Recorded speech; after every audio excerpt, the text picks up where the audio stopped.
Hello. My name is Matt Murphy, and I just hit myself in the face. Yeah, I hope you weren't rolling on Supertalk TV. Oh, my goodness. Yet, but I wish I was. Gosh almighty. Oh, it's a Wednesday edition of the Matt Murphy Show. It's a mid-month edition, March 15th. Payday for some of you. If it's payday for you, congratulations. Hope you don't bank with SVB.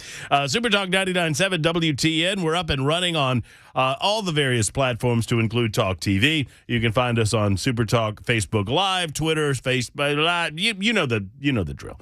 YouTube, Twitch, Facebook, and Twitter. That's it. Episode 298 for us of the Matt Murphy portion of the broadcast day. We're here till 3 o'clock or till they kick us off the radio, whichever comes first. Hope everyone's doing well and whatever time you're able to give us. We're certainly appreciative of that, as I know your time is valuable. I thank you for being with us. Yes, just prior to coming on the broadcast, Shut up, Belle.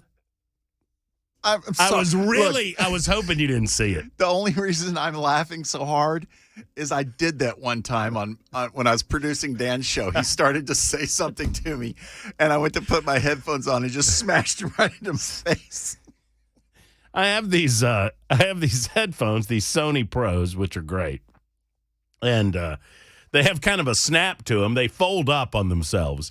And I was getting my headphones, preparing for what I hoped to be broadcast perfection. And I ruined it as I picked up the headphones and I tried to pull them apart to put them on my head. And as I did, one hand slipped and it hit me right in the nose. And it hurt. And Belle starts laughing. A lot of support I get from this guy. Can't help it. But it's funny. I get it. That's funny. So anyway, welcome to the show. Glad you're with us. We've lots to do today to include. We might hit you in the face today with a little bit of knowledge, a fact or two. I don't know, maybe an opinion that you might disagree with. If you disagree, you go to the front of the line, 615-737-9986, 615-737-WWTN. That's also a great place for you to join us on the Super Text line. Find us there at 615-737-9986. If you don't want to hold online, I always appreciate a dialogue as opposed to a monologue. But if you want to make your point and move, you can do so on the Super Text line, obviously. Also chat features and emails and everything else you can possibly imagine. Hell, you can send us a letter if you like. We like the snail mail correspondence. There's lots to do on the national front. We're going to talk with Congressman John Rose at 12:35 this afternoon. He will discuss with us a variety of issues to include bank failures, whether or not we should expect some more of these woke companies to fail. Plus, a drone was downed by Russia yesterday, as we told you in the afternoon hours on Supertalk 99.7 WTN. And what does that mean? Does that mean that there will be an escalation? There's a danger here of Biden allowing the optics of the Russians downing our drone to press them further into an armed conflict with Russia. Speaking of that, Ron DeSantis is getting a lot of attention based on his position, which is very similar to a host's that I know. I read with great appreciation Ron DeSantis' position on Ukraine, and I read Donald Trump's position on Ukraine. And I thought, man, where have I heard this before? Oh, yeah, on my own show, out of my own lips. But a lot in Washington, D.C., they can't stand it, especially those war hawks. Democrats that never met a war that they didn't like or couldn't justify outside of Vietnam. By the way, it was Democrats that got us into Vietnam, and then Democrats complained that we were in Vietnam after we were in Vietnam, started blaming the soldiers. Anyway, I don't want to relitigate the war. I will say this. I understand the pressing nature of attempting to protect Ukrainian sovereignty and Ukrainian borders. I appreciate that. And I wish that Europe were doing more, but they're not. America cannot do it all. And when Ron DeSantis said the obvious, and that is that there is not a vital United States interest in Ukraine. Ron DeSantis said that there is not a vital United States interest in Ukraine. And now the war hawks in Washington, D.C., Lindsey Graham obviously leading the parade. They got the, what does Brian say in the afternoon? The long knives. I learned that phrase from Brian Wilson. They've got the long knives out against Ron DeSantis. We'll talk about it today on the show. We'll talk with Congressman John Rose about that and you on the telephones and on the super text line. But first, I start more locally. 4 hours of my life that I will never get back. Now, I understand that for some of you, discussion about racing or racing in Nashville, car racing generally, whether it be open wheel or NASCAR or whatever, is something that you're not interested in. But this isn't a story about auto racing in Nashville, although it is. This isn't a story about something that has been in existence in this city for 119 years and is in woeful need of revitalization, but it is. This isn't a story about an institution in this community that has fallen by the wayside and the possibility of bringing that institution back up to the standards that we would expect out of an excellent city like our own Nashville. But it is. What it really is a story about is how much that we, citizens, hate government. I went to, last evening, the Fair Commissioners Board meeting held at the Nashville Fairgrounds, Building 2, beginning at 6 o'clock. Normally, the Fair Commissioners Board holds their meetings at 4 o'clock. But they were gracious enough to move this meeting because they understood how many people might have interest in it, considering that there was a potential vote on approving a plan to revitalize the Nashville Fairgrounds Speedway. Now, let me back up for a moment. For those that don't know, and I'm new to town, so you can fill in the gaps where I miss them. Obviously, the Fairgrounds Speedway, the Fairgrounds has been there for a long, long time in Wedgwood. That's Wedgwood, right? That's fair, right? That's Wedgwood, yeah. The Fairgrounds has been in Wedgwood for, long, long time. Nashville Fairgrounds Speedway has been in existence since 1904. I want to say that it is the second oldest continuously operating motor speedway in America. And if I'm wrong, please correct me. But I want to say that 1904, cars had not been around very long before the Speedway got around. And it has been neglected for a long, long time because it simply wasn't a priority for the city of Nashville. Well, now there's an opportunity through Bristol Motor Speedway to sink a lot of money into revitalizing the Speedway and to bring NASCAR back to downtown Nashville. A lot of people are interested in that, yours truly included. I love sports, I love motorsports, and I love NASCAR above all others. But this isn't a story about that, although it is. It is a story about government and government bureaucracy. So the Nashville Fair Commissioners Board is an appointed board through the city, obviously. Mayor makes the appointments. It is a bureaucratic organization designed to do what is best for the fairgrounds property itself and the community at large. Geodis Park was placed on the fairgrounds property, 30,000-seat soccer stadium. They say that the stadium's incredible. They say the parking is non-existent. A lot of the conversation that I listened to last night was about parking, almost as much as was about noise. So about 6 or so years ago, Bristol Motor Speedway expressed a desire to take over the operations of the Fairgrounds Speedway. And they were initially rebuffed, it's my understanding. And now they're coming back and announcing that they are willing to put in a 30-year lease commitment at $1 million a year plus additional money. I won't bore you with the details, but they're willing to sink in enough money where it will not cost the taxpayer any money outside of the city of Nashville letting the revenue bond. Bristol Motor Speedway and their parent organization they're prepared to pay back all of the money on that bond in order to rebuild, completely gut and rebuild the Speedway and bring it up to 2023 standards, not just for a NASCAR race that would happen once every couple of years, but also for other races that would happen there that are already happening there. They're going to improve sound abatement. They are going to improve the facility generally, and all in all, make it a better place to be and a destination place to go. The Fair Commissioners Board, apparently, and this is long predating me, they've been debating this for the last 5 years. 5 years.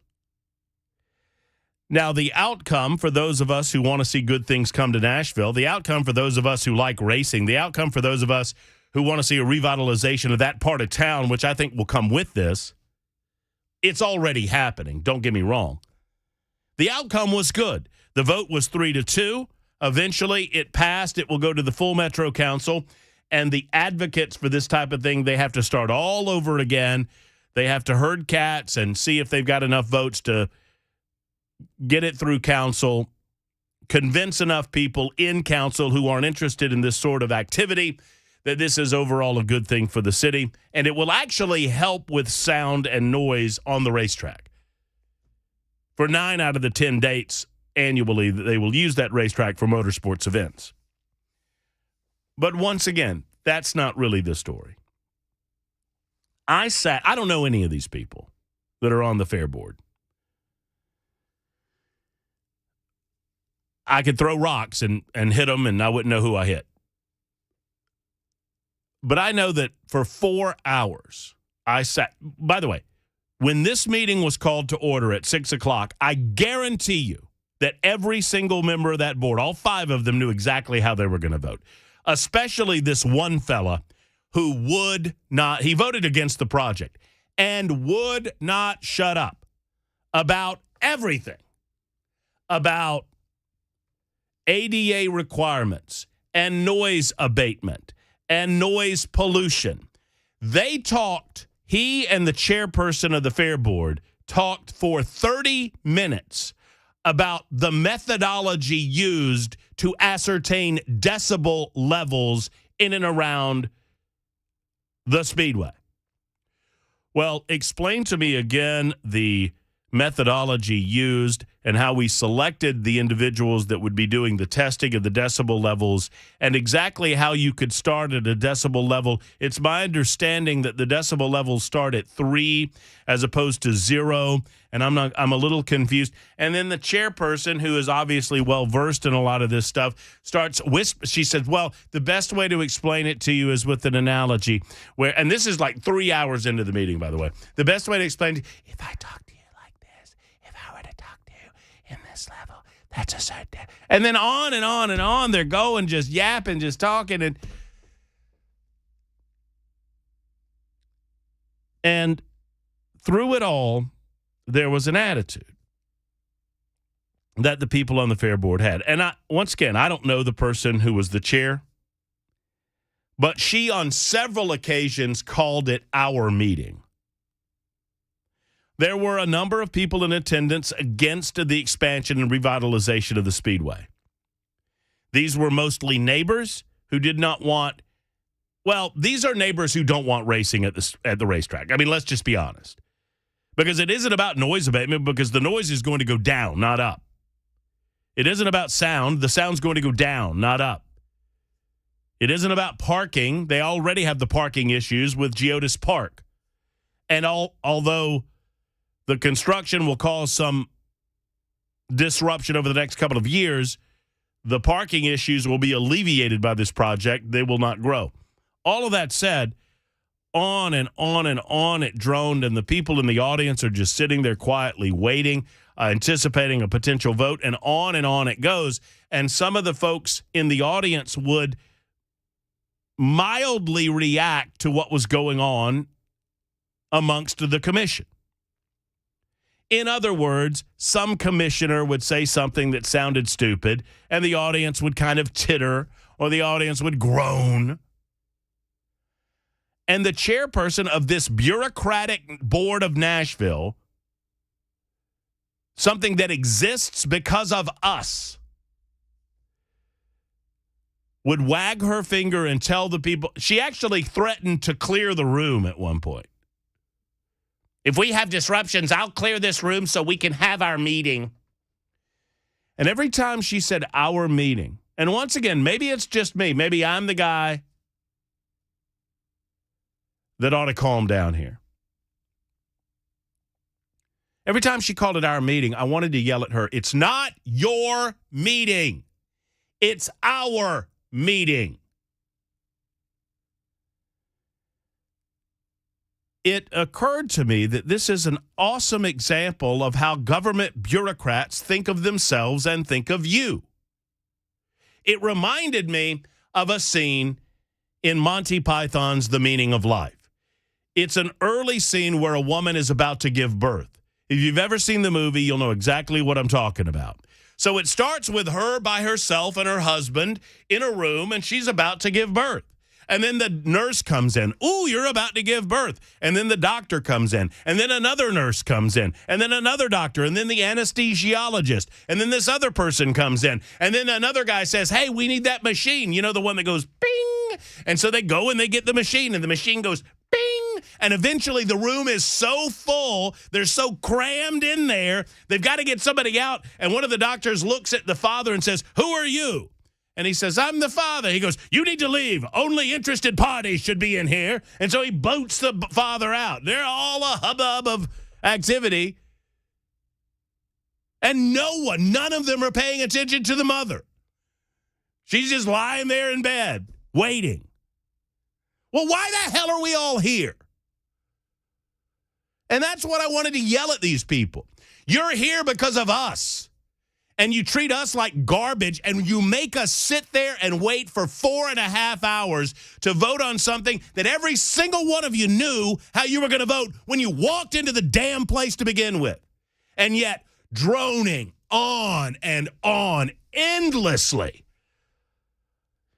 Well, let's talk about the methodology of the decibel levels. And this snothead that knew he was going to vote against it from the beginning.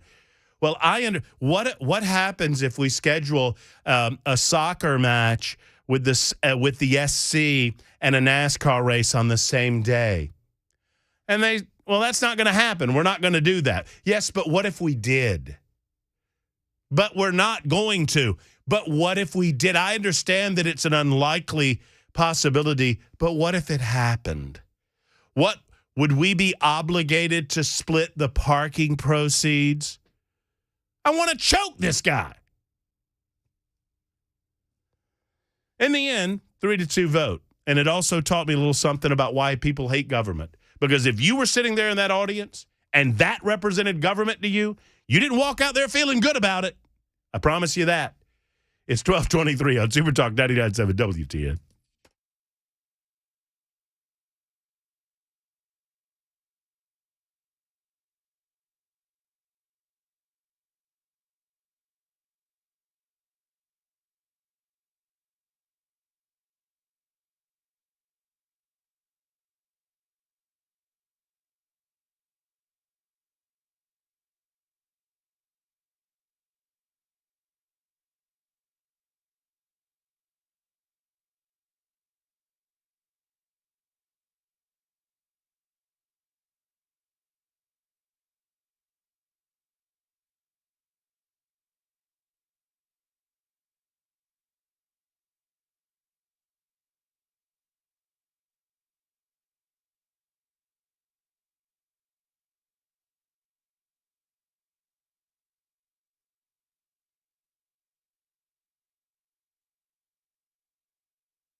It is Supertalk 99.7 WTN 1228.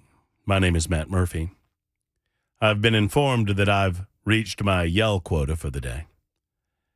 Therefore, for the rest of the proceedings, we will engage in a manner more consistent with the calming nature of National Public Radio.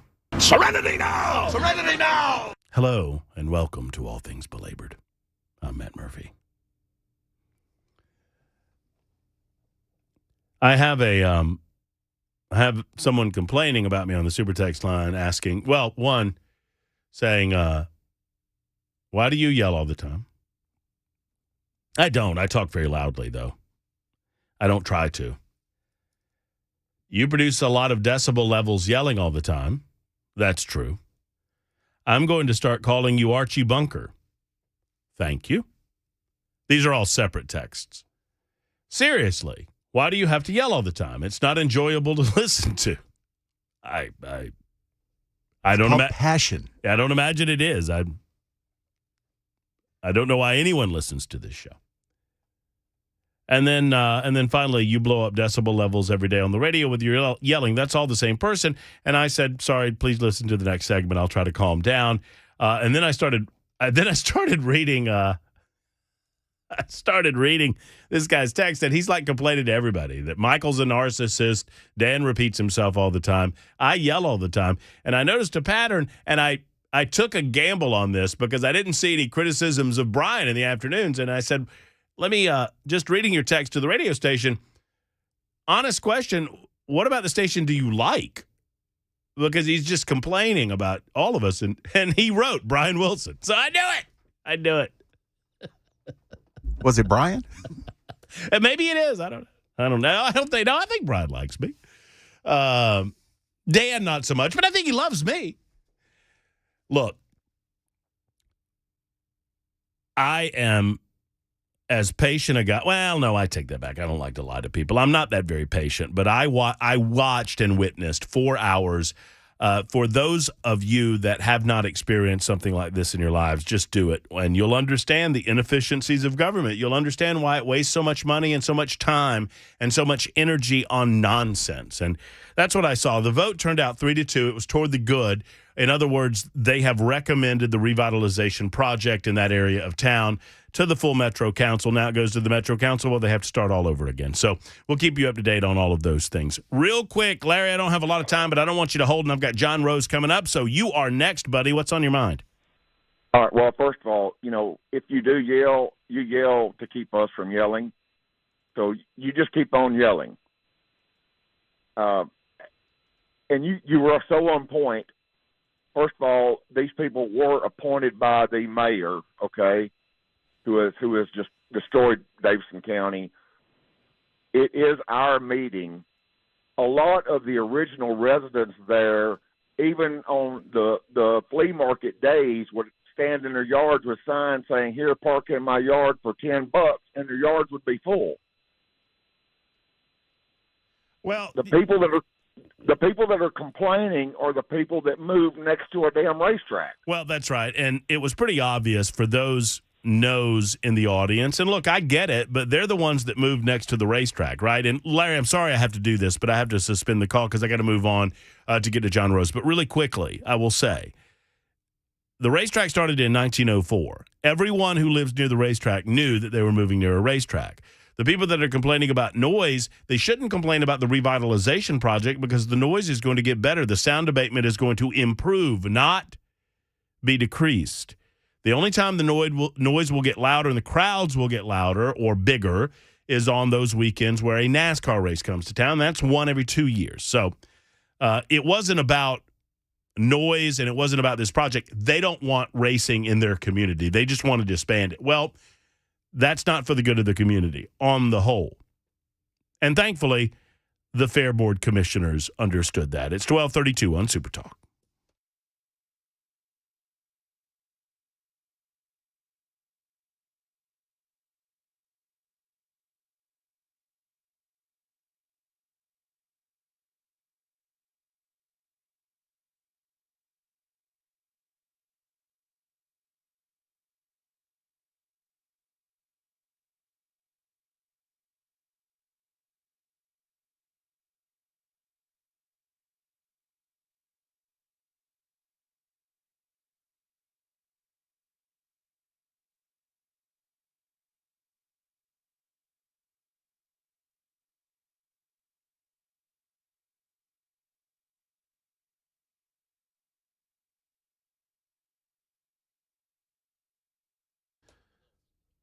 Hey, friends, it's Matt Murphy for my friends at Efficient Heating and Cooling. By the way, I just completely botched the time on Congressman John Rose. I want to correct that as quickly as possible. He's coming up at 1 o'clock, not at 12:30. So I hung up on Larry for no reason. My bad, Larry.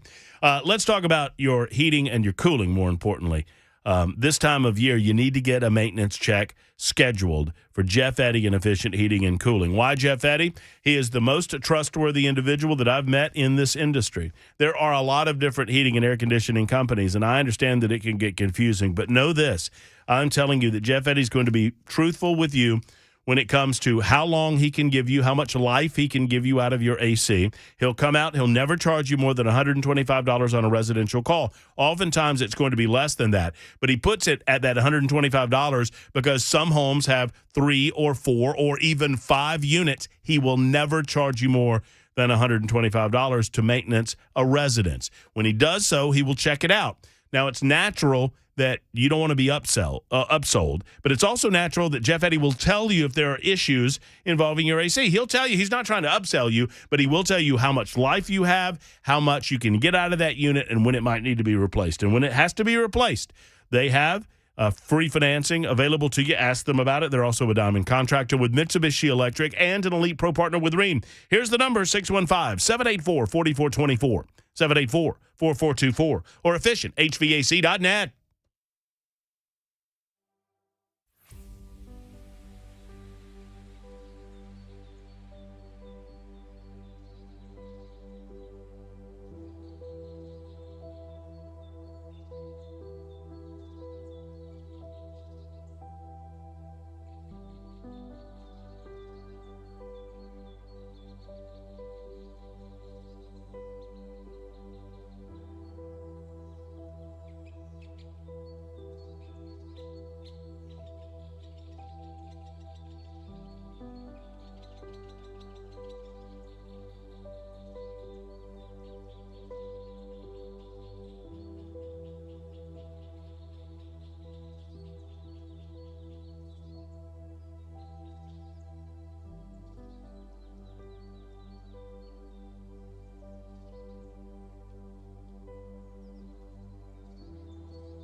Supertalk 99.7 WTN 1237. So I was in error. I scheduled the thing myself, and I couldn't remember it.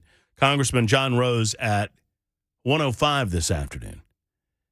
Cameron Smith in his normal place on a Wednesday edition at about 2 o'clock this afternoon. Can't wait for that. You on the phones all afternoon long, 615-737-9986.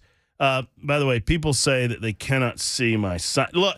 I'm doing a little sign thing. I'm not saying that this is where it's going to end up. I'm just trying to work it out. You know, we're crawling on the television side of things. If you're watching us on Supertalk TV, Facebook Live, Twitter, YouTube, or Twitch, you'll notice that I have over my right shoulder on a day-to-day basis an easel.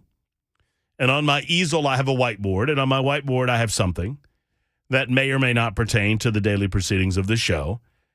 It's just really up to me and how I feel on a day-to-day basis as to what I put on the whiteboard.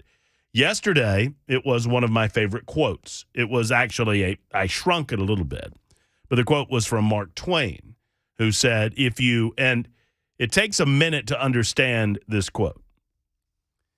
If you have to eat 2 frogs, eat the big frog first. Obviously, meaning if you have a large task with multiple parts, or if you have multiple tasks in front of you that you do not want to do, and presumably you wouldn't want to eat a frog, you might as well tackle the big one first because you got another frog coming. And today has a little something to do with my Warhawk friends in Washington, D.C. So if you tune in to Supertalk TV, you can see what it is over my right shoulder. Although I am oftentimes I'm in the way of it and you can't see it. But we'll figure it out. Bel K claims that he has masterminded some sort of rope and pulley system that he plans on instituting at some point during the proceedings so that people can better see the sign. And many of you are saying that you like my decibel levels. Thank you so much. I try not to scream at you. But I will eventually yell at someone. I just hope they deserve it. Serenity now! Yeah, Serenity now! That's the idea. The point is this on the meeting last night. Look, I'm glad they held the meeting. I understand that bureaucracy takes time, but my goodness gracious, the bureaucratic nonsense that went on during that meeting was just absurd and obscene. I'm all for open government. I'm all for giving individuals an opportunity to speak, and they did so. But here's the deal. When they gave the general public an opportunity to speak, it was strictly structured and strictly timed. It's just the overall feeling I got into the room in the room, okay? And when you go to these types of functions, go to your local city council. There are no more insufferable human beings on planet Earth. No offense to you if you're on one. But it has been my experience. There are no more insufferable human beings on planet Earth than people on a school board. On a local school board. No offense if you're on one. But you either know exactly what I'm talking about or you're part of the problem. The level of self-importance. The level of over-explaining to the average citizen. The feeling that they are more of an important component in your children's lives than you are. All of it, just in abundance. And I was getting a lot of those feelings, a lot of those fuzzies last night at this 4.5-hour meeting. A meeting that had a foregone conclusion, meaning the individual sitting around that table knew how they were going to vote. Now, when they gave the people an opportunity to speak, it was a strict structure. They had a timer, and let me tell you something. The chairman of that place, you had 2 minutes to speak, and they had 10 people that could speak on either side of the issue. So 10 on the no side and 10 on the yes side. No more, no less. Or no, I guess you could do less, but no more.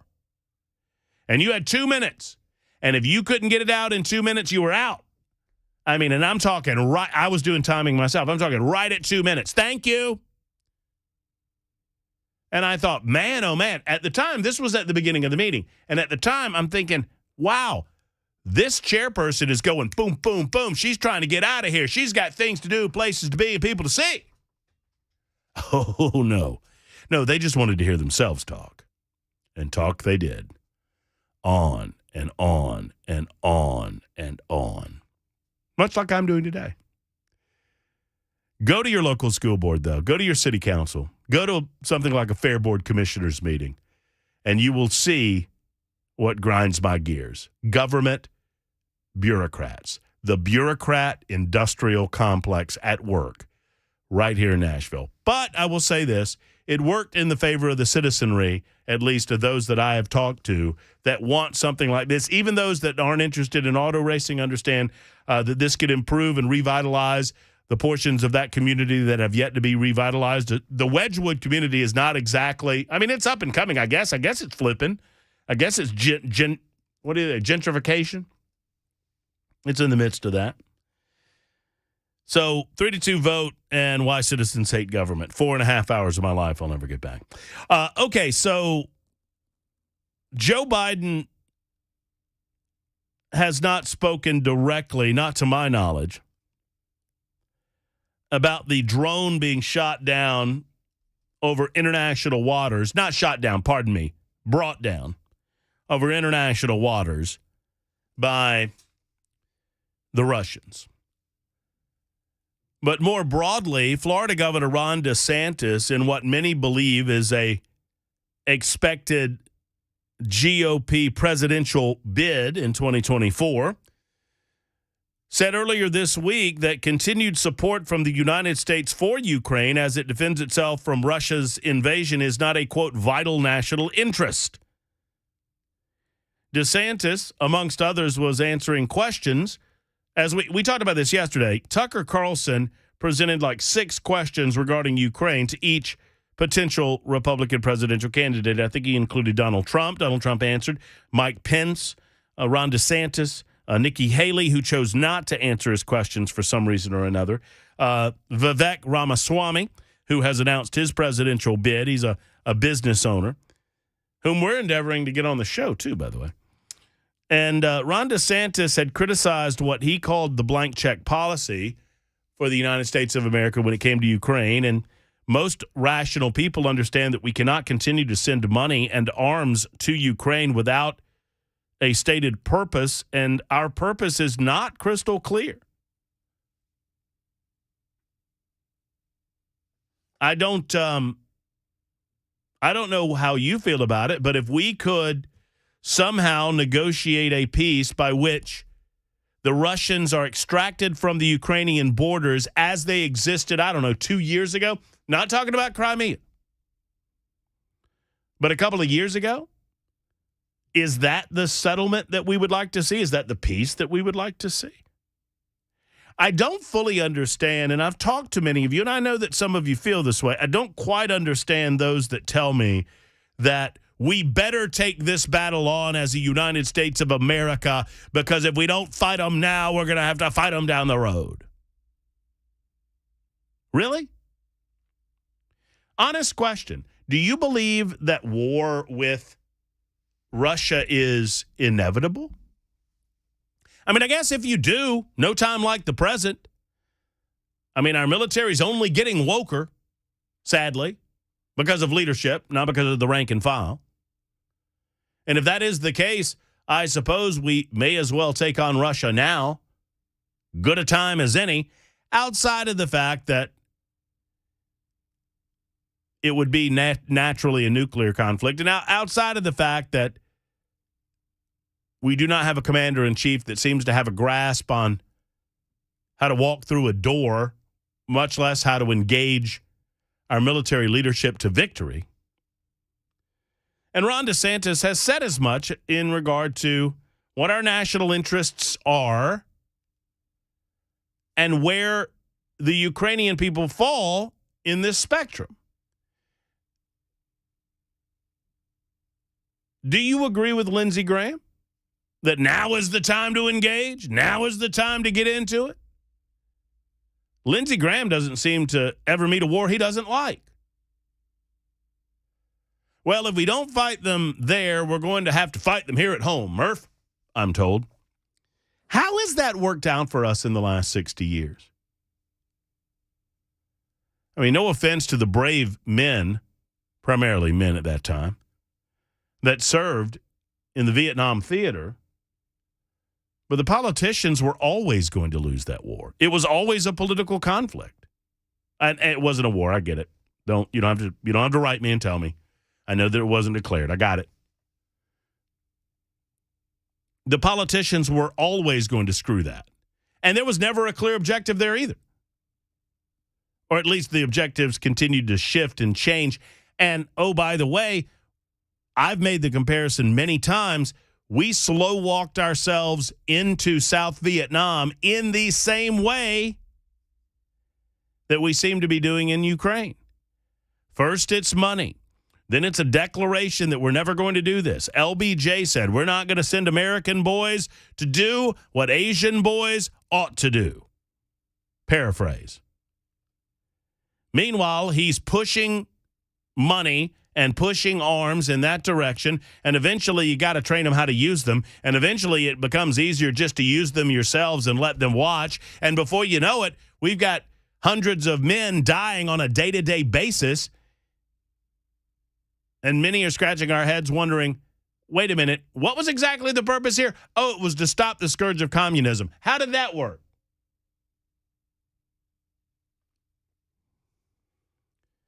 In the first Gulf War, we seemed to have a grasp on exactly what we were trying to do. Saddam Hussein invaded Kuwait. Get his butt out of Kuwait. And we did. And we got in there, and we did the job, and we got out of there. And then eventually we had to get back in there after 9/11 because we wanted to rid the world of Saddam Hussein and believed him to have weapons of mass destruction. And obviously, he did not have stockpiles of weapons of mass destruction. He was a weapon of mass destruction. And some would suggest the world's a better place off without Saddam Hussein on it, and I would agree with that. And then obviously Afghanistan, which became a 20-year slog of nation building, which was never going to be easily, or really, it was never going to be feasible. Because the people that live in that region of the world do not think like we think. They are not prepared for democracy. Sad to say, they're not. And the manner in which Joe Biden extracted us from that region of the world made the world less safe. And it gave Russia the impetus to believe that they could do what they're doing in Ukraine. That brings us up to present day. Yes, we got into this out of a sense of weakness with regard to foreign policy initiatives involving Joe Biden and his presidency. No, I don't believe the Russians. I do not believe the Russians would have went into Ukraine in the fashion they did were Donald Trump president of the United States. But that's a hypothetical. We can't prove that one way or the other. And it doesn't change the dynamic of what we should do moving forward. You need a strong president. Has this president offered to negotiate? I mean, so there's how many options are there? Let's simplify this. Forget how we got here, and I know I just spent 20 minutes explaining it.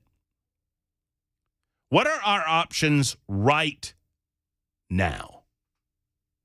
Right now. We can stop supporting Ukraine and push the European nations to step up and do their part. Some of them are already doing a certain amount. We need to push them to do more. But recognizing that, like Ron DeSantis has said, that Ukraine is not a vital national interest and we have other vital national interests that should be prioritized in front of that nation. So you either go all in, and right now we're kind of half pregnant. And I warned you a year ago, if you were listening to my radio show, I'm not trying to play a game of I told you so, but I told you so, that we're going to slow walk into this and become half pregnant on this deal, and then we have to figure it. You can't unmake half pregnant. You either have to go all in or go all out. I mean, to complete the analogy, pardon me, but you either have to decide you're going to have that baby or abort it. And having that baby means world war. And I don't know that America's ready for that. Lindsey Graham is. Is our military? I'm not. There was a time where I don't want to say something that's going to come off as sounding like I'm smashing our military. I am not trying to do that. I believe in our men and women in uniform. I do not believe in the leadership at the Department of Defense, the Pentagon, the Secretary of State's office, or obviously 1600 Pennsylvania Avenue. It's 1252 on Supertalk 99.7 WTN.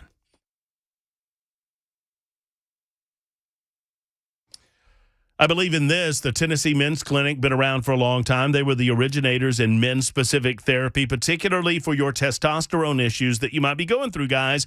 And over the years that they've been around, they've watched as the slow decline nationwide and really worldwide continues. for whatever reason, men's testosterone levels are declining, and they can get into it with you at the Tennessee Men's Clinic and talk to you about some of the reasons. But your individual case does not have to be that way.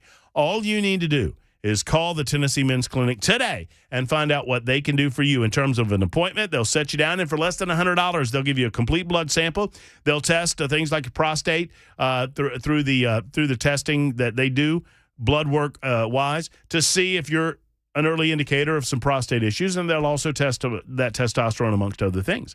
And if the T level is low, if you've noticed a lack of energy or drive or maybe some bedroom issues, they can assist you and get you back to living the way you want to live. The Tennessee Men's Clinic is not only located in downtown Nashville, but now new office in Cool Springs. I love it. Give them a call today at 615-208-9090, 208-9090, or TennesseeMen'sClinic.com.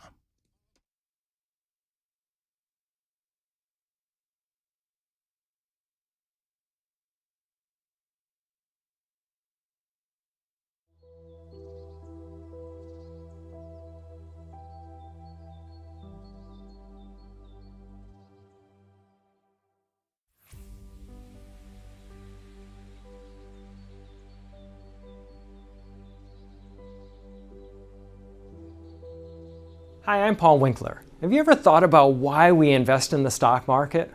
Well, you often hear because we want to protect ourselves from inflation. Well, what is inflation? It's prices going up. Who's raising prices? Companies. What do you own when you own stocks? You own the companies raising prices, so it helps protect us from that. The other thing is this. Think about the most successful people you know. They're typically business owners. And you get to be a business owner when you invest in the stock market. Now, if we think about the stock market, a lot of people worry about, well, what if the stock market drops and it never comes back? Well, this is another thing that I like to explain to people. If the stock market goes down and it never comes back, what does that mean? That means that earnings went down and they never came back up again. So earnings went down. If earnings go down, what else goes down? Taxes go down. If taxes go away, what else goes away? The government goes away. If the government goes away, the FDIC goes away. So think about it. Everything is built on the stock market. That's why I don't ever worry about the stock market going down. Everybody has the same goal in mind when stocks go down. Get it to come back up, because we got to get earnings to come back up. Now, you have two things at your control to get earnings to come back up. One is sales. We can change what we're selling or sell more of whatever we have if we can. And if we can't do that, we can reduce our expenses. And that's exactly what companies do. You'll notice that they lay off people when things get bad, and hence that is why the stock market has recovered from every downturn throughout all of history. Now, if you want to learn more about our approach to investing and financial planning, go to paulwinkler.com and set up a free 15-minute phone call, or call 615-851-1950.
A judge today in Amarillo, Texas, hearing a legal challenge to the use of mifepristone. It's called the abortion pill.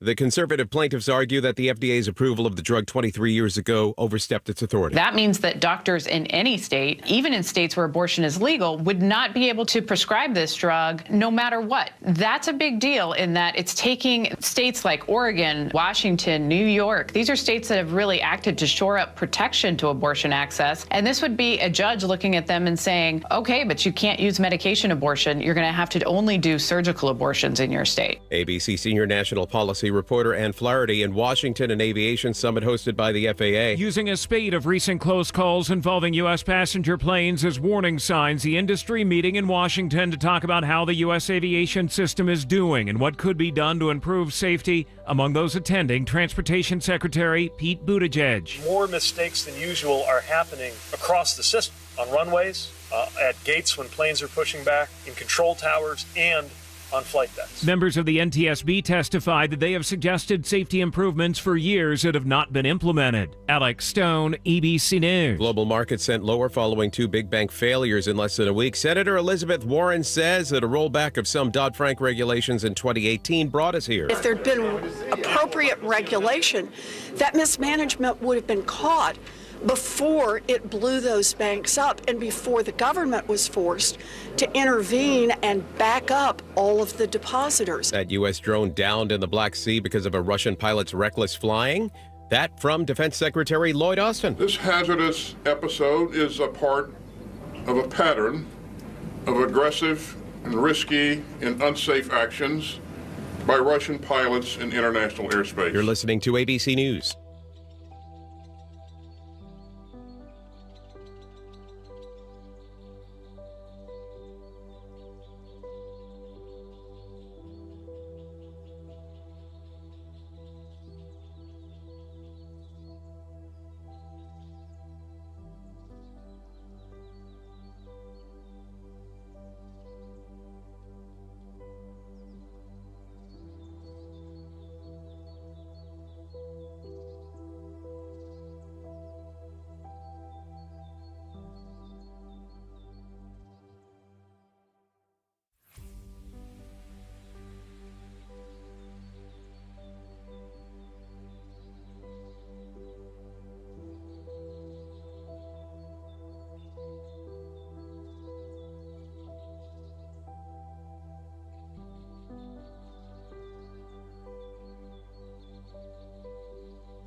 I've been threatening Mark with the Safe House that I would come by and see some of the incredible selection of Liberty safes that he now has in stock and ready for you at the Safe House. You know, he's long had Fort Knox, Browning, and so many other brands, and now he's running a Liberty line as well. For you Liberty lovers, you should go see the incredible safes available at the Safe House in Nashville. Mark and his team, they have a better selection than any place in the Southeast and probably the United States of America. And I only say probably because I've not been to every safe store in the United States of America, but I can safely tell you, you will never find a better selection in Nashville. You will not find another safe specialty store in Nashville. Their longevity is evidenced by the way that they do business. For 30 years, they've been doing it the right way, charging you the least amount of money that they can on a safe while still remaining profitable and giving you the safe that you need to protect your loved ones and to protect your valuables in your home through force or fire. You need that protection with the Safe House. So go by and see them on 4th Avenue South. They're good people. They'd love to show you around the showroom,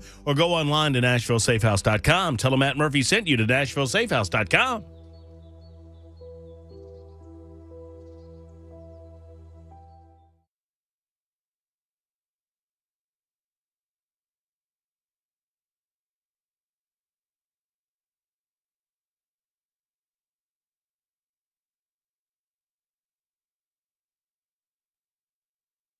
All right. Here we are. Here we go. It's hour number 2 of the Matt Murphy Show on Supertalk 99.7 WTN. 105 to be precise. Pleased you're with us. Thank you. Whatever time you're able to give us, we're certainly appreciative. We've got 3 hours. That's our allotment from noon until 3 on a daily basis. Before we hand the reins of information-fueled and opinion news talk radio for the masses to Brian Wilson and The Drive. He's here till 7 o'clock tonight. It's information-fueled and opinion-driven. I mentioned that. And we'd love to hear from you as well. 615-737-9986. Hold off on those telephone calls for a moment. I have a guest to tell you about in moments. But you can always super text if you have any questions for our next guest. I love relating some of the super text questions, especially when we have someone like Congressman John Rose on with us. And he is on the Murphy Hotline to talk about activities going on in Washington, D.C. and beyond. Congressman Rose, good afternoon. I hope you're well, sir. Good afternoon. Thanks for having me on WTN this afternoon, Matt. Well, it's always a pleasure, John, to catch up with you, to see what's on your mind, on your radar screen. But let's start with this. I think all of us are looking at what happened to Silicon Valley Bank and then Signature Bank out of it. I think it's 2 different circumstances, but 2 failures on that level or takeovers on that level. You know, it makes people kind of clench their fists because we're not too young to remember 2008 and what came in the aftermath of some of those issues. Tell us where you feel like we are, and are you hopeful that we will not see any more of this in this current economic climate? Well, I am hopeful that this is not going to expand broadly. I think there probably are a handful of institutions that have some troubles. Probably most people have seen the reporting on one of the European banks that has some issues. But I think generally what I would say to listeners and what I know to be true is that our banks, from a capital position and from the quality of their assets, are probably in the best position they've been in historically. So I don't think this is at all like 2008, where we had a lot of banks that had gotten too far extended with the real estate boom that had led up to the period before the 2008 crash. And so I think we're in pretty good shape here. Again, banks, I think, are as well capitalized as they've been in history. I think regulators have been paying close attention. I think particularly in a state like Tennessee, where our bank regulator at the state level and our federal regulators, I think, have been on top of things. I think the situation here is good. Unfortunately, what I think we see happening is we've got a few banks around the country, around the world, you might say, but around the country that have taken risky bets. And unfortunately, we've got regulators that were either not paying close attention, or were letting them do this, or were distracted by other issues. And obviously, our job in Congress is going to be to dig into that and do kind of the post-mortem on at least these 2 banks that have already failed, to find out why the regulators let them get themselves into the risky positions that they found themselves in. Invariably, Congressman, when something along these lines happens, and at least it's been our experience in the Biden administration, that I've noticed a pattern where they blame the previous administration, which is absurd. And we can talk about the specifics of the 2018 deregulation coming up in a moment. And then they go on to try to find some wealthy business owner or wealthy company to blame. And then they proceed to bail out the organization responsible for what's happening. And I want to start with the end piece, right? I thought that's what we had the FDIC for, to protect investment. And I thought that individuals understood that if they had more than $250,000 invested in any particular bank or financial institution, that money beyond $250,000 was at risk. But then there's President Biden telling me that all of the depositors would be made whole completely, 100%, even above that number. Can you help me understand that? And do you support his quote unquote bailout of some of these bigger financial investments?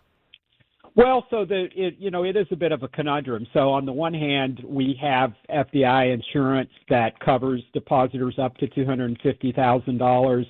And I think we need to stick with that, frankly, with that kind of approach, as opposed to an unlimited approach, which creates all sorts of moral hazard problems. But we also have to consider where we were over the weekend and whether this would turn into some broader bank contagion, because certainly there are many customers who have more than that amount in their accounts, and we don't want them to run to the bank and try to take out any excess amount from what otherwise would be a safe and strong and well-managed bank just because of a broader fear that might be emerging. So I guess the considered calculus over the weekend by the regulators and those at the FDIC was we think we can manage our way out of these two failures with little or minimal damage to the insurance fund, and that will serve everyone the best in the long run. The downside to that is, in the long run, is that means you have to at some point reinforce to people that there is that limit on the insurance fund, the insurance coverage, and so if you're a depositor who routinely maintains higher balances than that, then you need to be doing your due diligence. And in a free market, that means you should be assessing whether the bank that you're deposited in, that you have your deposits in, is being well managed and is safe. In the case of the two banks that failed, there were lots of early signs that they were not, that they were overextended, that they had too much concentration in the industries that they were trying to serve, and that they were actively seeking these mega deposits that ultimately was their downfall. The real story, particularly about Silicon Valley Bank, is that it's a classic problem. It's not some modern, high tech problem. They just simply mismatched the duration of their assets and their liabilities. So they were making long-term bets on the bonds that they were buying, and yet they were taking short-term deposits. And when those short-term deposits started walking out the door, so to speak, they were left kind of holding the bag. And that's how they got themselves in trouble. And their regulators should have spotted that a long way out and warned them about it and counseled them or forced them to take a different path. Congressman John Rose is with us, obviously serving the 6th Congressional District here in the state of Tennessee. He also serves on House Financial Services and is on the Financial Institution and Monetary Policy Subcommittee. So he is the go-to guy to talk about some of these issues. And John, I understand about 80% of what you're saying, but that's good for me. I mean, I'm publicly educated out of Georgia, so I'm trying to keep up. The Biden administration, is it as simple as helping us understand how these things happened, that you're working on margins based on, in some ways, interest rates, and when inflation forced the Fed to pump interest rates upward, that led to those margins flipping upside down, and your assets were outweighed by your debit. Your debits outweighed your credits. Am I looking at this too simplistically? No, that's essentially right. So what happened here, and I think it's important that you've raised an important point. The underlying cause for this situation is the runaway spending by the Biden administration brought us this high inflation, the highest in 40 years that we've been grappling with.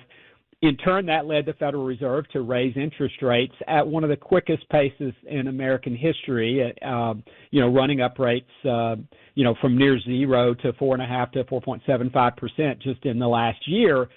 Banks like Silicon Valley had taken a lot of their deposits and they had purchased long-term Treasury securities, and long-term means 10 years, 5 to 10 year securities. But those were matched against, their deposits that could walk out the door, in a minute if the depositor wanted to take their money out. And then you combine that with accounting rules that say, as a bank, when you buy that security, you have to say, am I holding this to maturity? In other words, Silicon Valley Bank didn't fail because its assets weren't there. They had those securities, and they were Treasury securities, so they would have been secure. But if you need that money immediately, then you have to go into the Treasury market and sell it.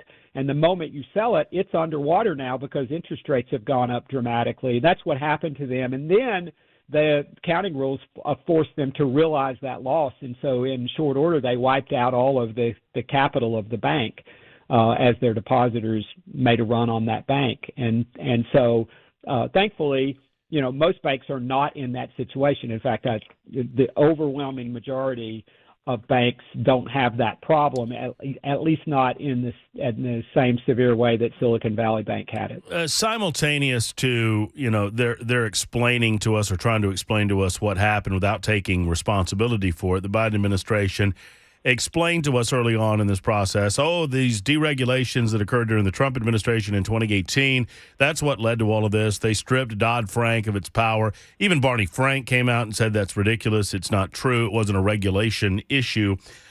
This talk of more regulation on the banks, to me, John, sounds like a liberal. I mean, when I hear when someone walks into a nightclub with an illegally owned firearm and shoots up that nightclub, automatically my friends on the left tell me that we need more gun control laws that would have stopped this, when common sense tells you, well, it was already against the law to do everything that person just did, and no amount of laws would have stopped it. I kind of feel that way about additional regulations with regard to the banks. I feel like regulations were in place to have seen this, but it did not happen. You kind of alluded to that at the beginning.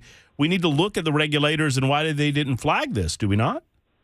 That's exactly right. And I think that's what, our job at the Financial Services Committee in the Congress is, not to do the regulator's job, but we do have an oversight responsibility to find out, why did they not use the tools they already have to alleviate or to avoid this problem. And that's going to be the real question for us. You brought up the reform.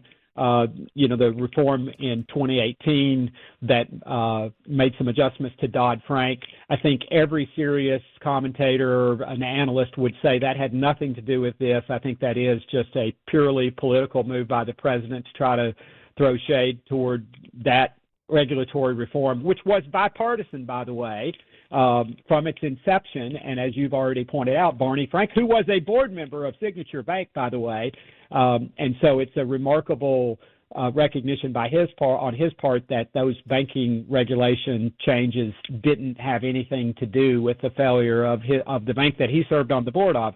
And so that's just a misdirection by the Biden administration. And so the broader responsibility from the Biden administration, I think, is for creating this inflationary cycle that we're in, and then the policy prescription of high interest rates that has been necessitated by that. And so their handprints are on this. Their responsibility, I think, ultimately does fall on the Biden administration. And then these are their regulators. I mean, they have taken control of the regulatory framework, and so they just missed this. They just missed this, or they intentionally missed it. Some reflection on whether this is because the regulators have gotten distracted by thinking about issues like environment, social governance, equity type issues, and we're focusing on those matters instead of minding their knitting. Well, no doubt. I mean, the nature of the company itself and its quote-unquote diversity, inclusion, and equity programs and all those sorts of things are not missed by us. And I think, it's easy to point fingers now and say maybe you had your eyes off the prize and you were looking at the wrong things. And I would agree with anyone doing that. Congressman John Rose is with us. Let me shift gears in the minutes that we have left, Congressman, to the issue involving Russia, Ukraine, and the United States of America. The U.S. saw a drone downed, not shot down, but downed by Russian fighter jets just yesterday. I feel like we're slowly walking ourselves into boots on the ground in this. I'm curious where you are broadly on the issue, but more to the point, I've had a number of super texters on WTN ask me to ask you this question. How is it that the Biden administration continues to offer more and more and more money to Ukraine without the approval of Congress, or do they have the approval of Congress in some way that we're not immediately aware of? I saw when Zelensky was here some months ago, Biden offered him more money. Janet Yellen offered $10 billion as Secretary Treasurer. She went over and gave him like $1.2 billion of that money. Now, of course, Biden's asking for more in his budget, but how is it when Congress obviously holds the purse strings that they can continue to offer additional funding for Ukraine?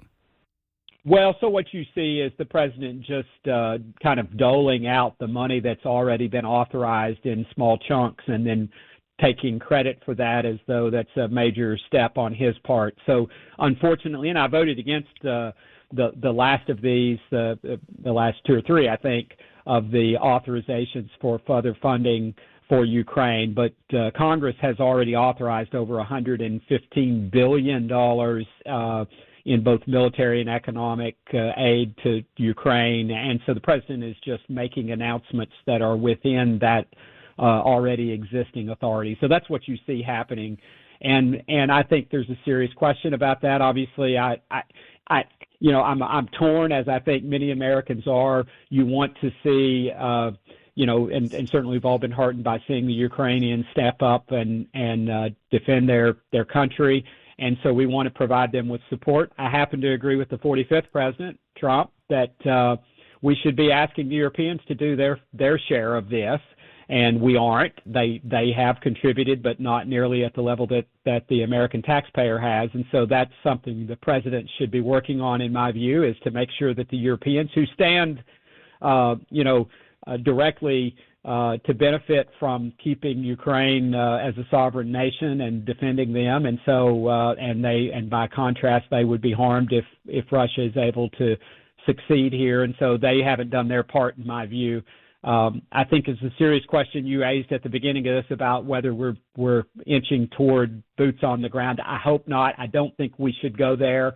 On the other hand, I do think a forceful response to what happened yesterday is necessary. I think President Putin is testing President Biden, and I think repeatedly we see the administration responding too weakly with respect to these challenges, and that they're having to make up for past mistakes, like we saw in Afghanistan. And I think the president, continually finds himself kind of behind the 8 ball because of the failures that he has had in the past. And I think we saw that yesterday, where there was some question about the environmental impact of the downing of this drone, as opposed to zeroing in on the real question, which is that, the Russians essentially downed one of our drones. You know what I would like to zero in on, Congressman, is whether or not the United States of America had any involvement in the blowing up of Nord Stream 2.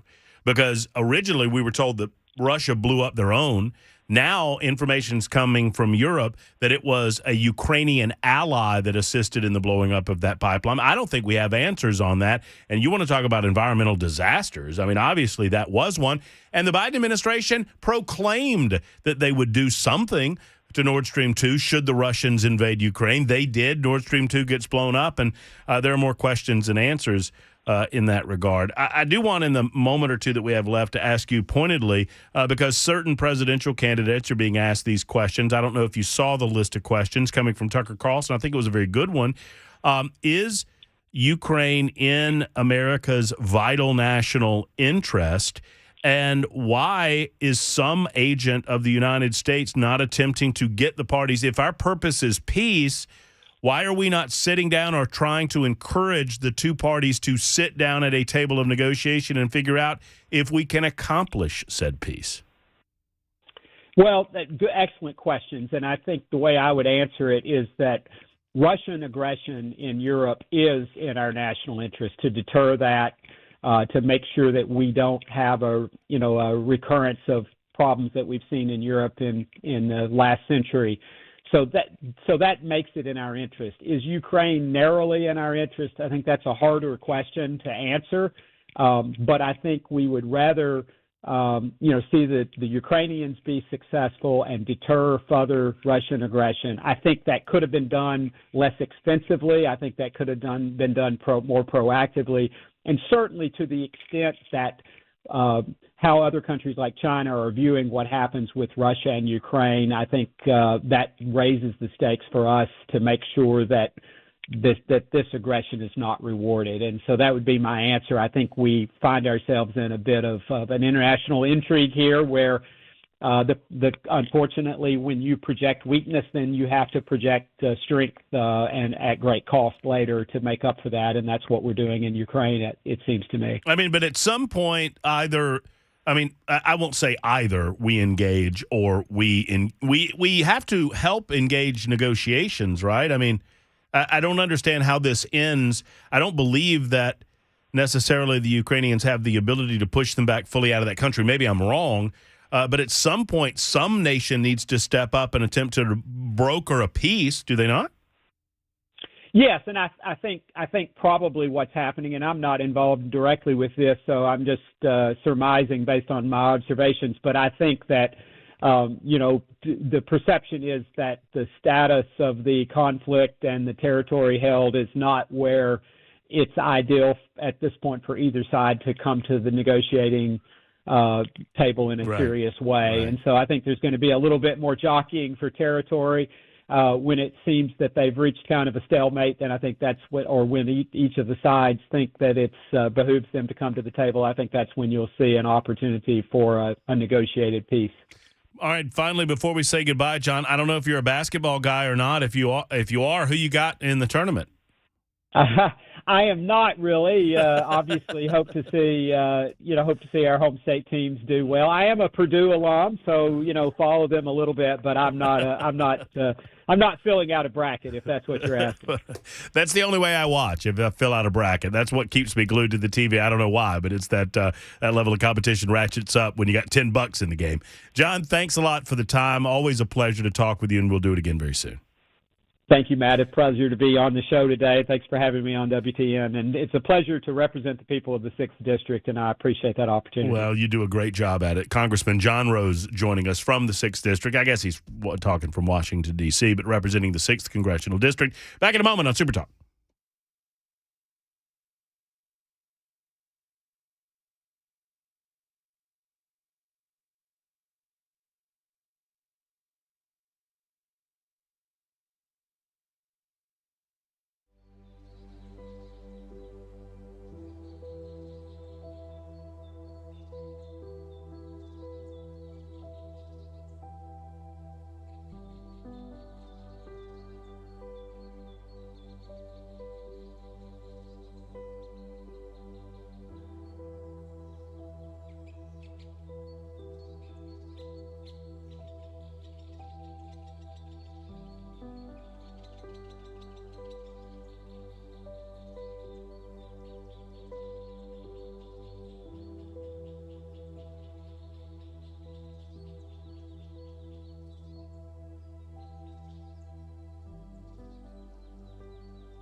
Supertalk 99.7 WTN. I suppose now's the time for me to say hello to BK. Have it your way. It's all about me. And you now can hear Bell on the air again. So I think we should pull back the curtain because people are asking me. And I'm going to pull back the curtain enough where Bell did not wish to be a part of this television side of things. And that is his choice. He didn't sign up for TV. It's kind of like if I enter into a contract and then they change it or renegotiate the nature of the contract and I don't have any say in it. I was like, well, no, that's not the deal.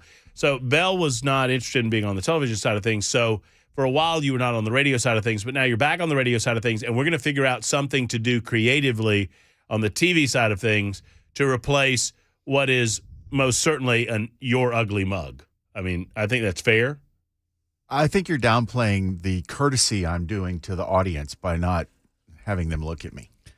We should get a Muppet or something like that we just put on camera. He gave him and it's just not, it's not very easily put on or taken off, but he gave him, you remember the unknown comic? Yeah. Right? Put a paper bag over his head. So she gave me the bag and said, well, you should give this to Bell. And so I drew little eyeballs and little frowny like eyebrows on it. And it really is a striking resemblance to Bell K. And so I still have it in my little cubby out there. I mean, it is traumatic when radio people get videoed, right? I mean, it used to be more so than I used to get a lot of conversation going about how young I was when I was 26 doing this job. But now I don't get that anymore. Now it's me, Matt. Hey, it's Cameron Smith, by the way, of the Tennessee and AL.com. Heard frequently on these airwaves, Wednesdays especially on Supertalk 99.7 WTN. And he's early. And he brought donuts. I did. You said, drive safely, bring donuts. So I did. I think specifically I said, be safe, don't speed, bring donuts. Yes, I was safe. I'd sort of sped. I didn't expect you to do that because now I know you're both on diet. You shut your... I know that. And I'm just going to, during the breaks, open this donut box and make you look at them. They're St. Patty's... Let me show somebody. Yeah. You can show them the donuts. We can do that now. Look at that. It's got a rainbow on it. What am I supposed to do with this? Matt, look. It's a Lieutenant Governor Randy McNally donut. You can make any day like sunshine and rainbows, Matt. Look, it's a Randy McNally donut. Okay. Yes. Speaking of the great Lieutenant Governor, I've got a column coming out on that after our exchange. I just, wow, man. I am surprised at the number of, and you might be coming at a different angle on this issue, but we've not talked about this, but I am a little surprised at the number of people that have demanded that we stop talking about it because it's none of our business.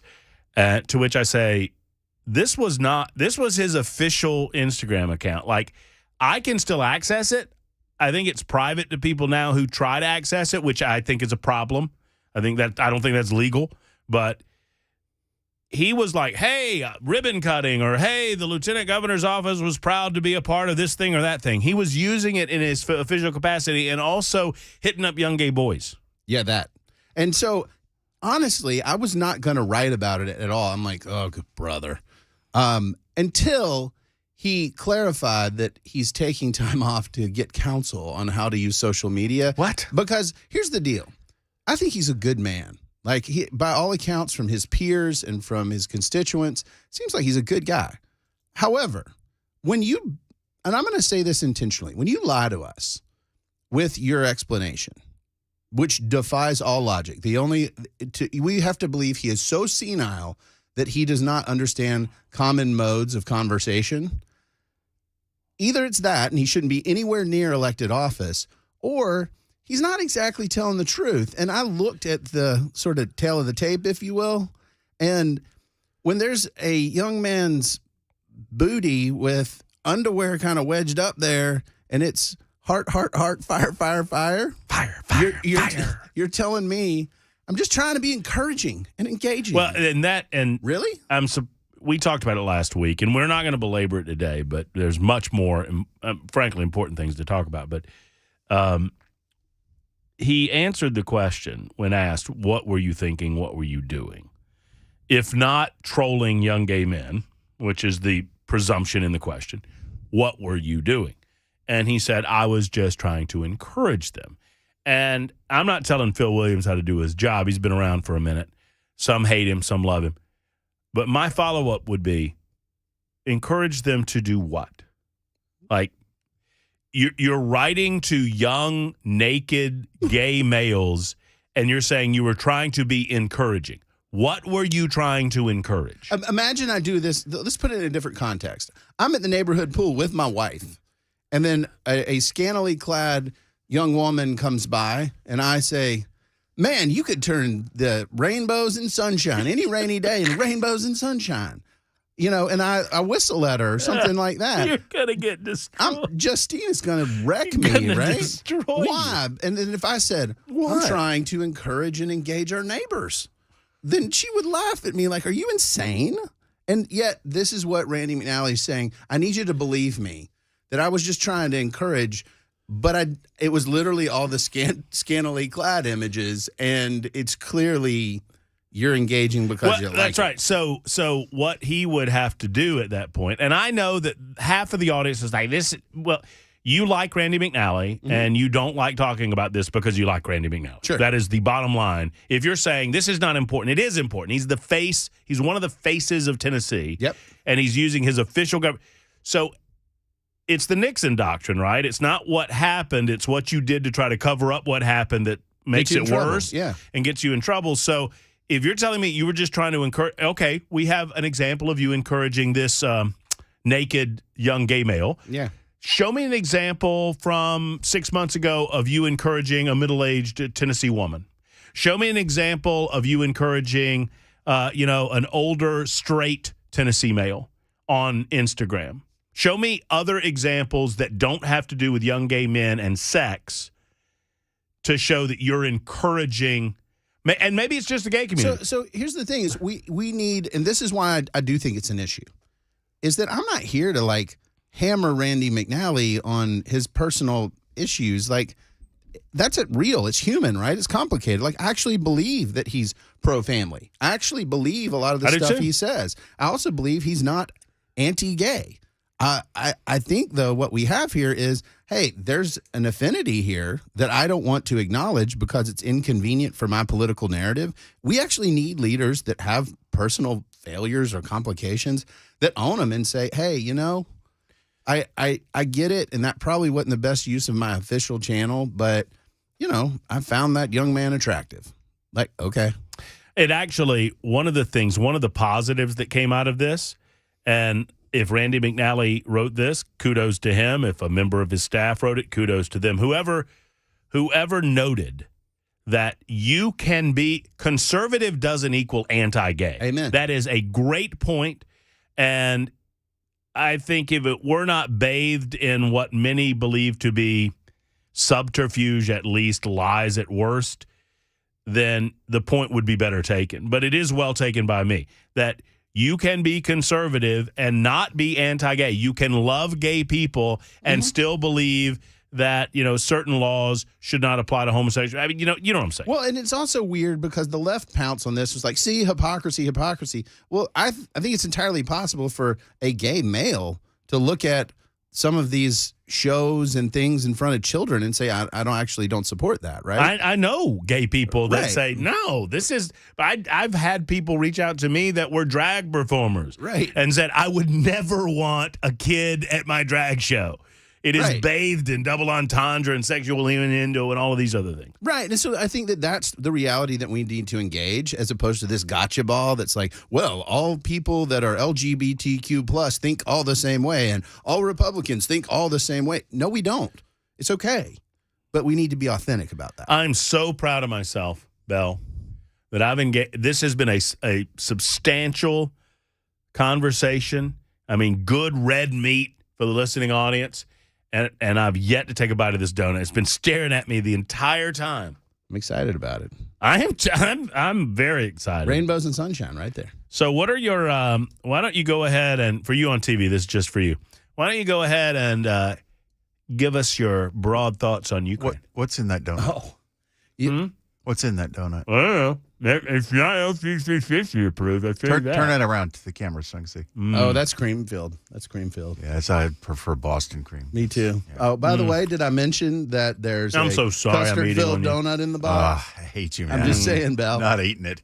It's in there too. I saw it. 40 pounds lost. I'm not ruining it now. You deserve a little treat. Those donuts weigh less than 40 pounds. I'm on vacation next week in Dallas. I'm gonna be getting plenty of treats. I can't understand why Bell's beating me in our weight loss challenge. Excuse me. Well, while we're talking about Ukraine, while you eat your rainbow donut, so it's really interesting when people get all their politics from a talking head on Fox News. First of all, Tucker Carlson owns the Republican Party right now. Do not kid yourself. That guy's platform, the fact that it's come out that he was lying at various times about sort of his own perspectives, it doesn't matter. So many Republicans listen to him, and he's been and I don't know, maybe he's an isolationist. Hold on. Let me stop you for a second, because I think this is a good conversation to have. Sure. Because I can express exacerbation and frustration in private and present something in a different way in public and it not be a lie, right? Well, if you're can't I? You can. That is okay. true. Right. But if it were mere exasperation, this guy is so frustrating, it's one thing. He's saying we are almost done with this guy. It's referring to Trump, right? Mm-hmm. We are almost past this guy. Ugh. And then on the air is very much no. We shouldn't get past this. We need to focus. There may be issues, and he's like, that dichotomy bothered me. I don't see how those two things can't mutually exist. We're almost done with this guy. I'm frustrated with him. There's a lot of things that I was frustrated with Donald Trump about, but I also am frustrated that there was a lot of BS that went on in the 2020 election cycle that needed to be investigated, that needed to be examined, that no one wanted to investigate or examine. And we're gonna be able to see all of that publicly. So both of those things can be true at the same time. That he's saying that you're sort of couching the straw man of saying he's saying there's stuff that's reasonable here and needs to be investigated. No, I'm saying you called Tucker Carlson a liar. He was pushing an active narrative that was very pro-Trump on air, and he was personally very anti-Trump. No. I don't remember in January or December after the election cycle that Tucker Carlson was pushing a Trump needs to remain president narrative on television.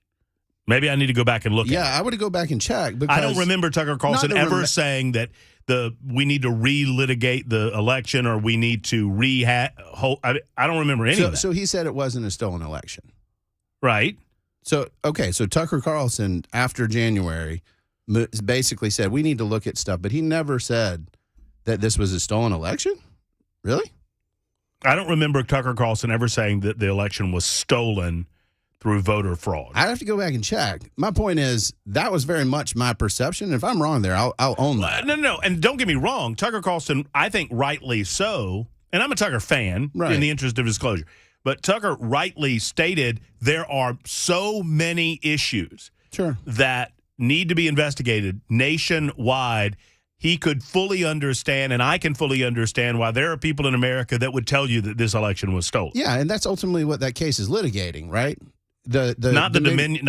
Oh, yes, I don't give a crap about the Dominion case. I care much more about Pennsylvania. I care much more about vote harvesting in Georgia. But that's not the issue at the case in that hand, or at hand in that case. There's a situation where it were the claims you were making about these irregularities as it pertains to these machines and this industry on air. Did you have a reason to know those were false? That's the case, right? And so we'll find that out as to whether they can prove that up. But once again, I think what we're seeing through this litigation, you're cherry-picking text messages and filtering that into the anti-Fox News, anti-Donald Trump mainstream media to present a narrative that they knew that none of this was true. Even if I felt in my bones that it wasn't true, that doesn't necessarily mean that I'm not going to talk about it and present that side of the argument. Sure, that's not the case. You're saying cherry picking. I'm saying the disclosure and facts of the case. I'm talking about this case. This is where this has come out, is the disconnect between what folks, this is the whole point. This is what they're trying to prove. This is their case. That you knew what you were saying on air or what was being said on your shows on air was false, but you did it anyway. That's what that's going about. This isn't some macro how I feel point. That's what's a trial in the case, and right. that's And what they're trying to prove. So it's your opinion that the Dominion folks are right. Yes. Before the trial's held. Based on the disclosure of the information out there and the fact that I've been personally sued for defamation, so I'm very familiar with the legal realities here. Yeah, I understand. And the information that's publicly out there. So you pretend to know what's inside of the head of Tucker Carlson based on some texts. I read the disclosure. That's how the cases are decided. That's how we do it in America. But Matt. you said that Tucker knew that everything he was, even if he's presenting their side of the story. That's the legal argument. That's the point. Is I can't be inside. Nobody can be inside anybody else's head. So we look at the evidence that's part of the litigation process that comes out and says, well, this is evidence of what you did know because you said it, right? And then we say before a jury or a judge, hey, this is what this evidence means. And that's where I'm looking at the evidence. I'm like, wow, that's a lot of evidence that said there's a disconnect between what he privately knew to be true and what was conveyed on his show. That's where I'm saying lying, taking exception. We can play the semantics game, but I'm looking at that case. No, you said lie. I didn't say lying. Yeah. I mean, so you're the one that's I think he was dishonest. I think he lied based on what's publicly available right now. If I present the argument against Dominion that Sidney Powell made, which I always thought was bogus. Right. But I present her side of the story on my radio show. Sure. And I say, hey, maybe there's some validity to this. Or I make some offhand comment about, hey, we need to take this and take it seriously. I mean, I'm not lying. So this goes to the responsibility as a publisher. So in effect, when he's on air saying, I'm having you as a guest on my show, nobody's making me, and I'm giving you the platform, and I'm saying, well, there may be some validity here, but I privately know it's not. Like, that absolutely is a case that's being made right now. I just can't believe that you're taking the side against free speech, which is what you're doing. This is how you most certainly are doing. This is how the litigation goes. No, well. This is how defamation goes. It's why the standard is so great. It's why one would think that someone in your business would wait until the case actually goes to court before you decide that Tucker Carlson is guilty. That's what I'm saying. Is the evidence that's publicly disclosed already is so overwhelming. Dude, there has to be a trial. I mean, right. But you've declared them guilty, and you're coming out against weighing the free speech debate. We should continue. No. Don't shut that. No. I think this is good. Friends can argue. I'm fascinated with the amount of people that I know what time it is. Don't you get me all up in you. I'm gonna have a donut. I'll be back. I will bring my Harry Potter wand back in, and you will regret it. You go to break while I have some donut. Jerk.